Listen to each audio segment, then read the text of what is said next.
नमस्कार। जय हिंद। साथियों, 1 फरवरी 2021 को पेश हुए बजट पर हमारे लिए क्या महत्वपूर्ण है, बजट में हमारे लिए क्या बातें की गई हैं, इस पर आज चर्चा करेंगे और जानेंगे कि बजट की वो खास बातें क्या हैं जो हमसे जुड़ी हुई हैं। साथियों, पहला है कि टैक्स स्लैब में बदलाव नहीं किया गया है, यानी इनकम टैक्स की दरों में कोई बदलाव नहीं किया गया है। जैसे टैक्स पहले फाइल होते थे उसी तरह अब भी फाइल होंगे, उसमें कोई विशेष परिवर्तन नहीं आया है। दूसरा है कि 75 वर्ष से ज़्यादा उम्र के पेंशन भोगियों को आयकर रिटर्न में छूट मिलेगी।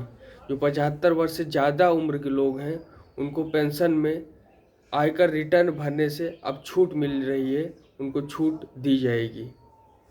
तीसरा है कि बीमा क्षेत्र में एफडीआई की सीमा में बड़ा बदलाव किया गया है। फॉरेन डायरेक्ट इन्वेस्टमेंट में बड़ा बदलाव किया गया है। ये बदलाव 49% से बढ़कर 74% कर दिया गया है, यानी कम कीमत में बीमा की ज़्यादा सुरक्षा मिलेगी। कम कीमत पर बीमा की ज़्यादा सुरक्षा मिलेगी। इससे आम लोगों को फ़ायदा मिलेगा, जनमानस को फ़ायदा मिलेगा। ये इसकी प्रमुख बातें हैं। और बैंकों के डूबने पर मिलने वाली गारंटी राशि में वृद्धि होगी। जो बैंक जैसे हमारा जो डूब जाते थे, बड़े बड़े लोग कर्ज लेकर के बाहर चले जाते थे, विदेशों में चले जाते थे, तो ये कह दिया जाता था कि बैंक दिवालिया हो गया है, बैंक कर्ज में डूब गया है, और लोगों के पैसे भी डूब जाते थे।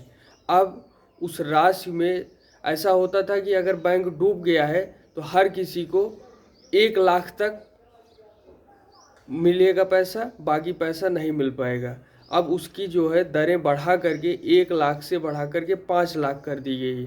यानी अगर अब बैंक डूबते हैं तो आपको 5 लाख तक की धनराशि मिल सकती है या दी जाएगी। और एक प्रमुख है कि विद्युत वितरण कंपनी को चुनने का अधिकार है। पहले मनमाने दर से विद्युत वितरण कंपनियां काम करती थी, लेकिन अब आपके पास ये अधिकार हो गया है कि आप किसी भी विद्युत वितरण कंपनी को चुन सकते हैं। अब आप पता कीजिए कि आपके गांव में, आपके क्षेत्र में कौन कौन सी विद्युत वितरण कंपनी है जिन्हें आपको चुनने का अधिकार है। अब आप स्लॉट वाइज किसी से भी विद्युत वितरण कंपनी में कोई भी किसी भी कंपनी से आप बिजली ले सकते हैं, अपना कनेक्शन करवा सकते हैं। ये ग्रामीण खास करके शहर क्षेत्रों में तो व्यापक रूप से फैली है, ग्रामीण क्षेत्रों में अभी नहीं फैली है, लेकिन धीरे धीरे इसका सिस्टम फैलेगा। और साथियों, स्टार्टअप्स के टैक्स में छूट 1 साल के लिए बढ़ गई है। अगर अब आप स्टार्टअप के लिए लोन लेते हैं तो उसकी जो है 1 साल तक आपको टैक्स नहीं देना पड़ेगा, यानी आपको 1 साल के लिए टैक्स में माफ़ी है, छूट है। और 10 लाख आबादी वाले छोटे शहरों के लिए सस्ती मेट्रो सेवा प्रारंभ की जाने वाली है। यानी अगर आपके गांव या नगर क्षेत्र में 10 लाख की आबादी है तो पब्लिक ट्रांसपोर्ट सिस्टम का आप इस्तेमाल करिए, क्योंकि मेट्रो की सेवा जल्द ही चालू की जाएगी 10 लाख आबादी वाले शहरों के लिए। और अगला है, आयकर चोरी के मामले में 3 साल तक की कार्रवाई की जाएगी। जो आयकर चोरी, इनकम टैक्स में चोरी कर लेते थे, इनकम टैक्स देते नहीं थे, ये अब 3 साल तक की कार्रवाई की जाएगी। पहले ये समय सीमा 6 साल की थी, लेकिन अब इसको कम करके 3 साल कर दिया गया है। इससे कोर्ट पर पेंडिंग केस का दबाव कम रहेगा। इससे हमारे जो कोर्टें हैं उन पे जो पेंडिंग केस रहते थे, खास करके इनकम टैक्स को लेकर के, वो दबाव कम होगा। अब ये 3 साल के लिए कार्रवाई की जाएगी, यानी कार्रवाई करने की मात्रा, कार्रवाई करने की समय सीमा को कम किया गया है। इससे हमारे कोर्ट पर पेंडिंग केस का दबाव कम पड़ेगा। अगला है, एनजीओ के सहयोग से 100 नए सैनिक स्कूल खोले जाएंगे। एनजीओ के सहयोग से हमारे 100 नए सैनिक स्कूल खोले जाएंगे। इससे लोगों की शिक्षा, लोगों के विकास, लोगों के सोचने के स्तर में वृद्धि होगी, क्योंकि 100 नए सैनिक स्कूल हमारे शिक्षा के स्तर के विकास में बहुत बड़ा योगदान देने वाले हैं। ये बजट प्रोएक्टिव बजट है। ये हमें लाभान्वित करेगा, आगे हमें एक सही दिशा में आगे बढ़ने के लिए प्रेरित भी करेगा। संत तिरुवल्लुर ने कहा है कि वो राजा या शासक अच्छा होता है, वो राजा या शासक अच्छा होता है जो धन और संपदा इकट्ठा करे, जो धन और संपदा इकट्ठा करे और उसकी रक्षा करे और लोगों की भलाई के लिए उसका इस्तेमाल करे। वो राजा या शासक अच्छा होता है जो धन और संपदा इकट्ठा करे और उसकी रक्षा करे और लोगों की भलाई के लिए उसका इस्तेमाल करे। हमारे जो अगली महत्वपूर्ण बातें हैं बजट की, वो ये हैं कि 135 करोड़ के देश में 6.5 करोड़ लोग इनकम टैक्स रिटर्न फाइल भरते हैं। यानी अब ये एक प्रकार की भ्रांतियाँ फैली रहती हैं कि केवल हमारे देश में 5% लोग ही टैक्स देते हैं। ऐसा नहीं है।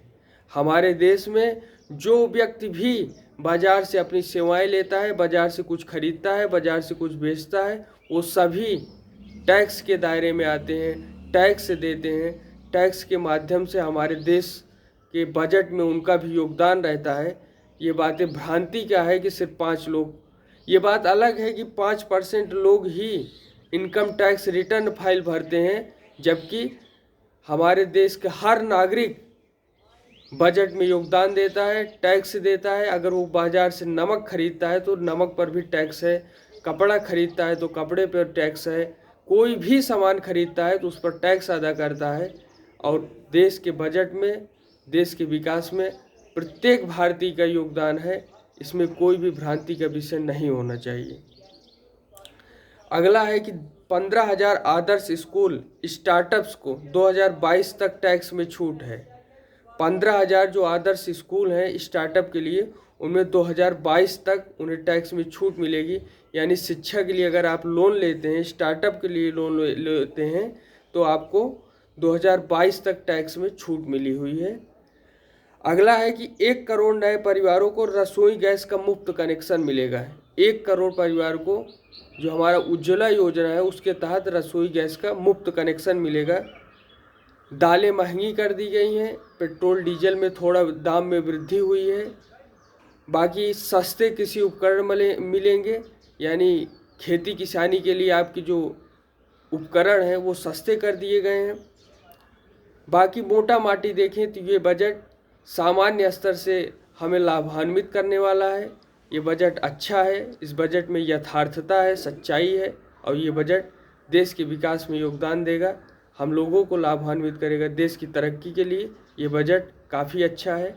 धन्यवाद। जय हिंद।